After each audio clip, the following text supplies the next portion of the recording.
28장 말씀입니다.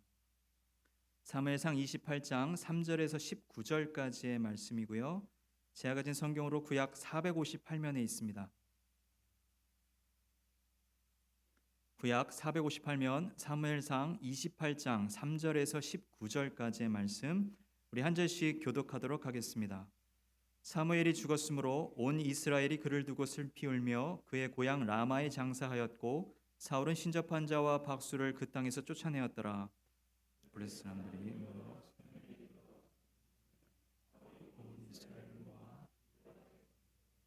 사울이 블레셋 사람들의 군대를 보고 두려워서 그의 마음이 크게 떨린지라.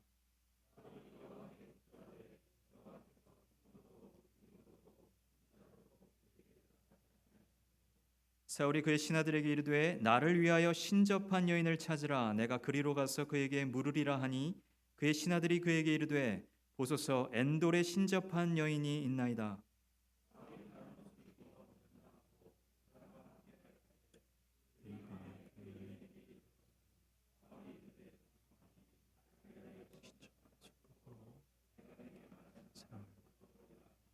여인이 그에게 이르되 네가 사울이 행한 일 곧 그가 신접한 자와 박수를 이 땅에서 멸절시켰음을 아나니 내가 어찌하여 내 생명을 올무를 놓아 나를 죽게 하려느냐 하는지라.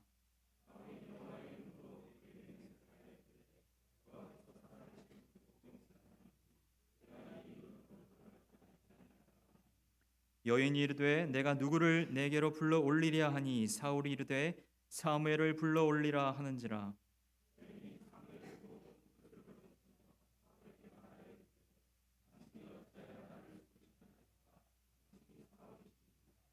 왕이 그에게 이르되 두려워하지 말라. 네가 무엇을 보았느냐 하니 여인이 사울에게 이르되 내가 영이 땅에서 올라오는 것을 보았나이다 하는지라.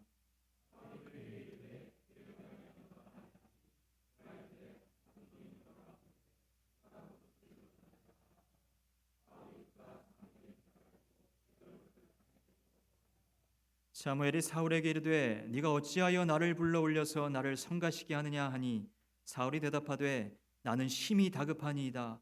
블레셋 사람들은 나를 향하여 군대를 일으켰고 하나님은 나를 떠나서 다시는 선지자로도 꿈으로도 내게 대답하지 아니하시기로 내가 행할 일을 알아보려고 당신을 불러 올렸나이다 하더라.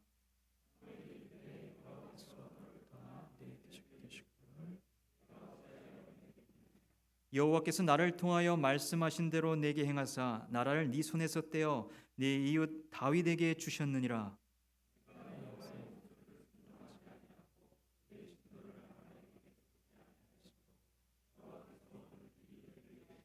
함께요. 여호와께서 이스라엘을 너와 함께 블레셋 사람들의 손에 넘기시리니 내일 너와 내 아들들이 나와 함께 있으리라. 여호와께서 또 이스라엘 군대를 블레셋 사람들의 손에 넘기시리라 하는지라. 아멘. 이 시간 담임 목사님 나오셔서 용한 곳을 찾습니까? 라는 제목으로 말씀 전하실 때 큰 은혜 받으시기를 바랍니다. 교회를 찾는 사람 중에 용한 교회, 용한 목사를 찾는 사람들이 있습니다. 예언 기도한다 하는 기도원에 찾아다니시는 분들이 있어요. 여러분 제발 그런 데 찾아다니지 마시기 바랍니다. 여러분의 신앙이 말씀 중심의 신앙에서 벗어나서 병이 들게 됩니다. 사람들은 누구나 다 자신의 미래에 대해서, 미래의 운명에 대해서 알고 싶어 합니다. 그러나 미래는 하나님께 속한 것이고 누구도 자신의 미래를 알 수 없습니다. 자신의 미래가 성공할 거라고 생각하면 최선을 다하지 않을 것이고 미래가 비참할 거라고 생각하면 미리 자포자기해 버릴 거예요. 우리가 믿음으로 나아가면 길이 열리게 되어 있습니다. 블레셋이 대규모로 이스라엘을 쳐들어왔습니다. 전면전이 벌어진 거예요. 그러자 사울왕은 공포에 사로잡힙니다. 5절 6절 말씀 보십시다. 사울이 블레셋 사람들의 군대를 보고 두려워서 그의 마음이 크게 떨린지라. 사울이 여호와께 묻자오되 여호와께서 꿈으로도 우림으로도 선지자로도 그에게 대답하지 아니하시므로. 지금까지 이스라엘의 왕은 적과 싸울 때 하나님께 묻고 하나님의 말씀에 응답을 붙들고 싸워서 이겼어요. 사울도 한때는 하나님의 은혜를 받아서 성령이 임하는 체험도 했고 예언도 했습니다. 그는 하나님의 말씀대로 이스라엘의 왕이 되어서 하나님의 능력으로 대적과 싸워서 여러 번 이긴 적도 있습니다. 그런데 사울 왕이 하나님의 말씀을 우습게 알고 불순종한 이유로 그는 하나님의 말씀보다는 사람의 말에 귀 기울이게 됐고 결국 그에게서 성령이 떠나시고 점차 우울증과 히스테리성의 정신병을 앓게 됩니다.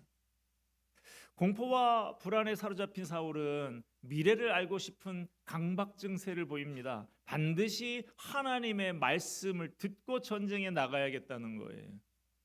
그렇게 하나님의 뜻을 거스리고 행동하던 제멋대로 행동하던 사람이 전쟁을 앞두고는 하나님의 말씀을 꼭 들어야겠다니 이상하죠.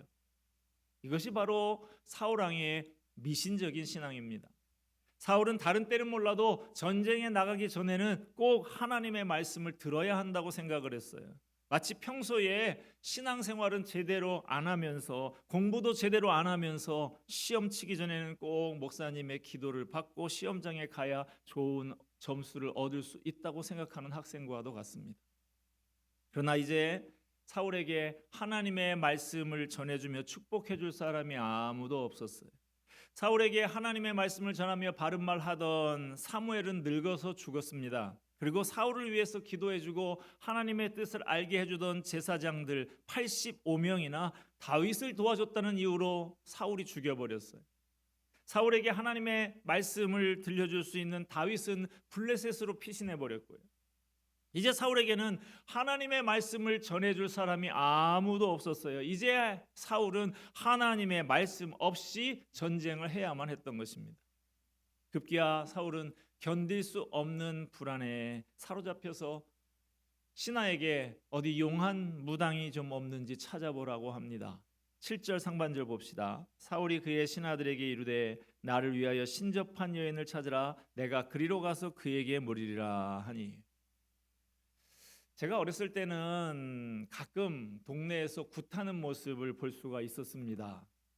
어디선가 북을 치고 징이 울리고 하는 떠들썩한 소리가 나서 거기에 가보면 무당이 뭐 손에 방울 같은 거 하나 들고서 춤을 추면서 소리를 지르고 귀신을 쫓고 하는 장면을 본 적이 있습니다.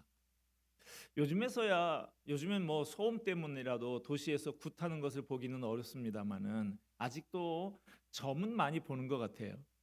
주택가에 빨간 깃발을 내건 집이 곳곳에 있죠. 요 옆에도 보니까 박경희 권사님네 위에도 뭐 선녀인가 뭐 천상 선녀인가 뭐 하나 그런 거 붙어 있던데. 대로변에 아예 크게 현수막을 내걸고 용한 점집이라고 신내림 받은 지 안 되는 어린 무당이라고 뭐 이렇게 써서 붙인 것도 봤습니다. 젊은이들이 많이 다니는 길가에 점포를 내고 타로점이니 뭐 하는 이런 점을 치기도 합니다. 제가 어제 검색을 좀 해봤어요. 인터넷에도 올리겠지 요즘에 해가지고 그러니까 점집 후기가 있더라고요. 갔다 온 후기. 집에 누가 아픈데 칼을 댈 수도 있어. 본인 건강은 괜찮은데 가족 건강 관리가 필요하다며 우리 엄마가 지금은 추적 관찰 중이지만 심각하면 수술도 필요한 질환이 있으신 게 떠올랐어요. 엄마가 절을 하고 내려오시고 무속인 아저씨는 자리를 잡고 저에게 말씀하시기 시작했습니다. 남자친구 없지? 네. 어디서 거짓말이야? 네, 저 헤어졌는데. 그게 헤어진 거야? 신 받드는 분 앞에서 거짓말하면 혼난다. 사실 전 엄마 몰래 사귀고 있는 남자친구가 있어요. 엄마는 모르는 상태고요. 그리고는 아저씨께서 다른 말씀들을 하시기 시작했습니다. 너 침대 엄청 좋아해서 맨날 누워있고 하루 종일 핸드폰이랑 노트북만 보고 방 청소 좀 해라 하면서 저를 엄청 혼내셨어요. 우우. 맞아요. 저 엄청 게으르고 지저분해요. 우우. 여러분 어때요? 용한 무당입니까? 실은 제가 아주 용한 목사입니다. 예언의 적중률이 아주 높습니다. 올해 제가 6월 달에 예언을 했습니다. 올여름에 비가 많이 올 거라고. 여기서 다시 예언을 한번 할까요? 2달 지나 보십시오. 많이 추워질 것입니다. 여러분, 정신 차리세요. 우리가 평소에 믿음으로 나아가면 길이 열리게 되어 있습니다. 하나님이 함께 하십니다. 그렇게 하지 않고 미신에 빠져서 용한 점쟁이 찾고 용한 목사를 찾다 보면 결국에 용한 곳이 아니라 엄한 곳에다가 자기 영혼을 팔고 망하게 되는 것입니다. 사울의 신하들이 여기저기 알아본 다음에 엔돌이라고 하는 곳에 용한 무당이 있다고 보고를 합니다. 사울은 자기가 왕이 아닌 것처럼 변장을 하고 엔돌에 있는 그 무당을 찾아갔습니다. 8절 봅시다.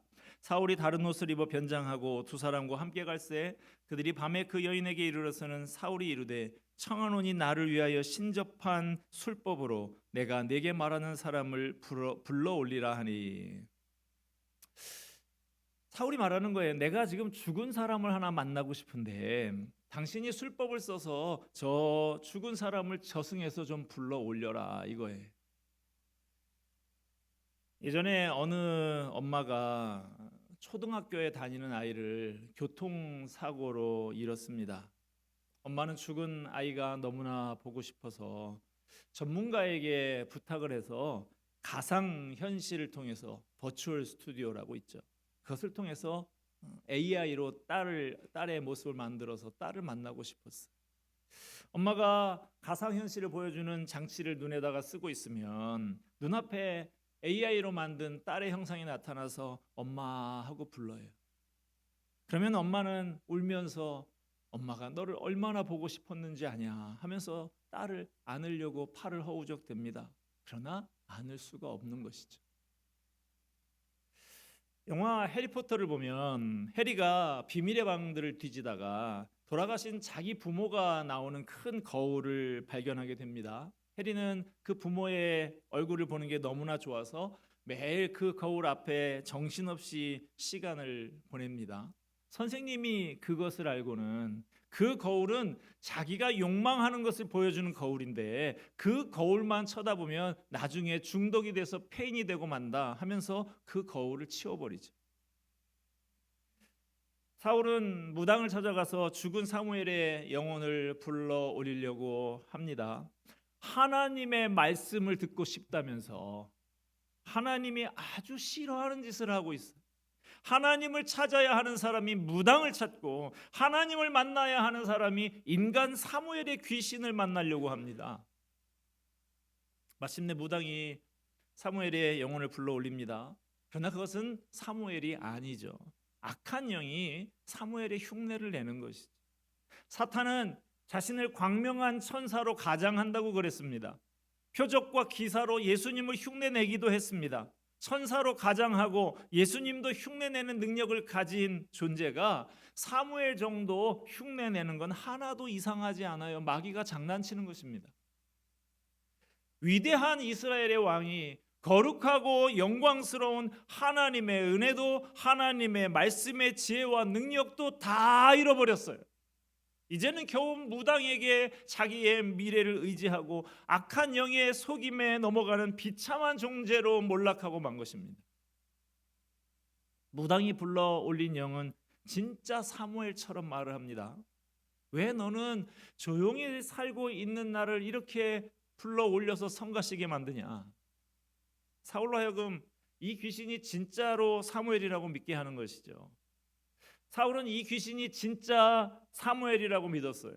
그래서 사울은 자신이 얼마나 어려운 처지에 빠져 있는지 귀신에게 다 말을 합니다. 즉 블레셋 사람들이 전쟁을 일으켰고 하나님께서는 그에게 1절 말씀을 해주지 않으신다고, 그래서 죽은 당신이라도 불러 올려서 말을 듣고 전쟁을 가려 한다고. 이때 사무엘을 흉내내는 귀신은 거의 하나님의 말씀이라고 여길 만한 말을 사울에게 해줍니다. 우선 하나님이 그를 떠나 그의 대적이 되셨고 그를 버리셨다는 거예요.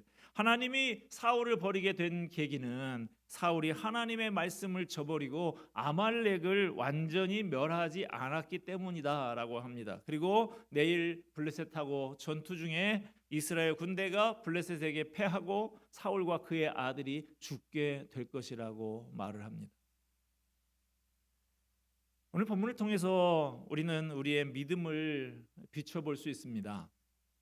우리 신앙생활의 본질은 복음입니다.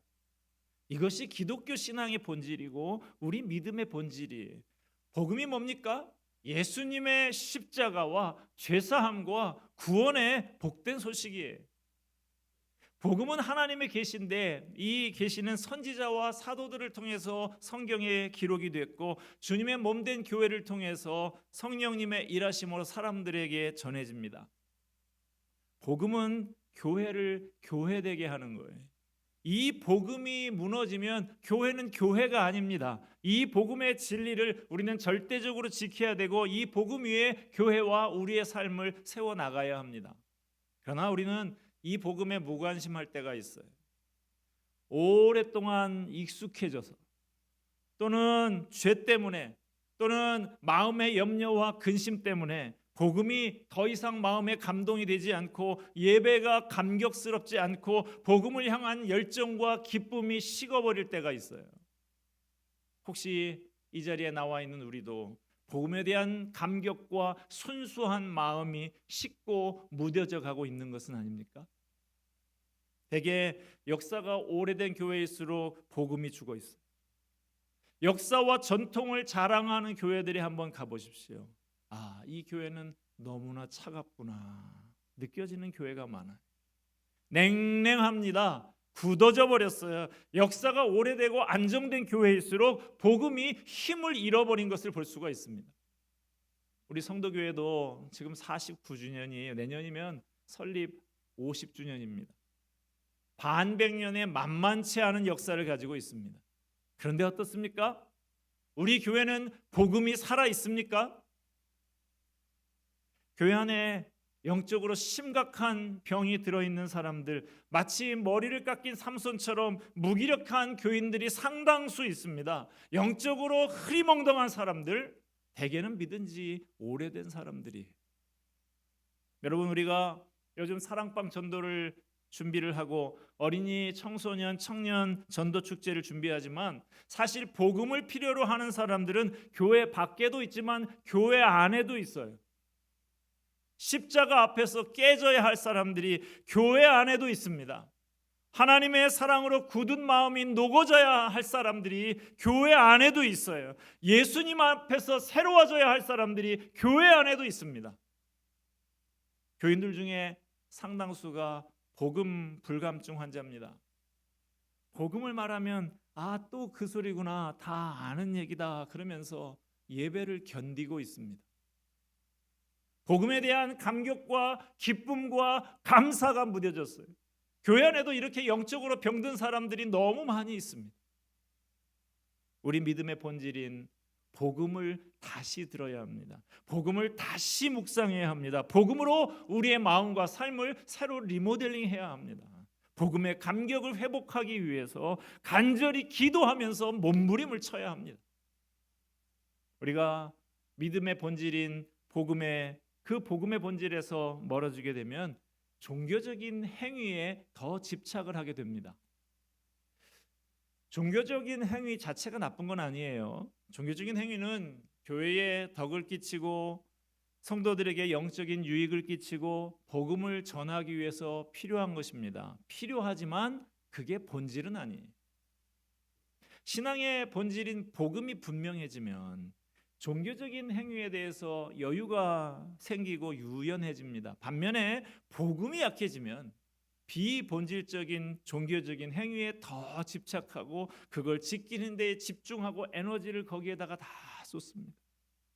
형식과 활동이 복음을 밀어내고 복음의 자리를 차지하게 됩니다. 주객이 전도가 되는 것이죠.